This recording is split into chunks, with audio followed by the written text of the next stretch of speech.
নমস্কার বন্ধুরা, আশা করি আপনারা সবাই ভালো আছেন। আমিও ভালো আছি। আজ আপনাদের দেখাবো দুধ পাউরুটি ডিম দিয়ে একটি দারুণ রেসিপি। দেখেন, এখন দুইটা ডিম দিলাম, দুইটা ভাঙে দিলাম।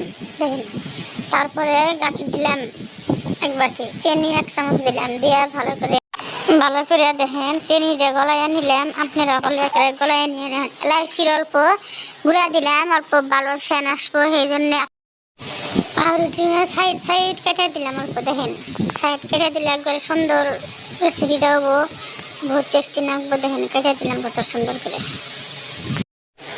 অল্প অল্প করে পাউরুটির ভিতরে দেখেন 1 চামচ করে দিয়ে দিলাম, আর তার উপরে একটা পাউরুটি দিলাম, তার উপরে 1 চামচ দিলাম, তারপরে দিয়ে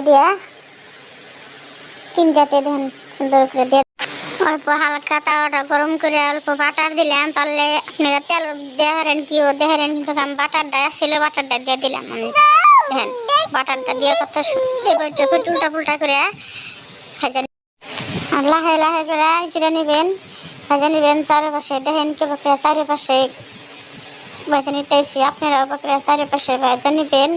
ভাজা নেওয়ার পর দেখেন কত সুন্দর ভাজাটা হয়ে গেল। আপনারা পারলে বকরে ভাজবেন।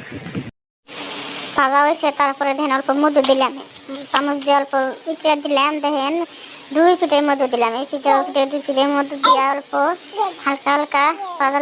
এই রেসিপিটা ছোট বড় সবারই ভালো লাগে, আপনাদেরও ভালো লাগছে, দারুণ হয়েছে।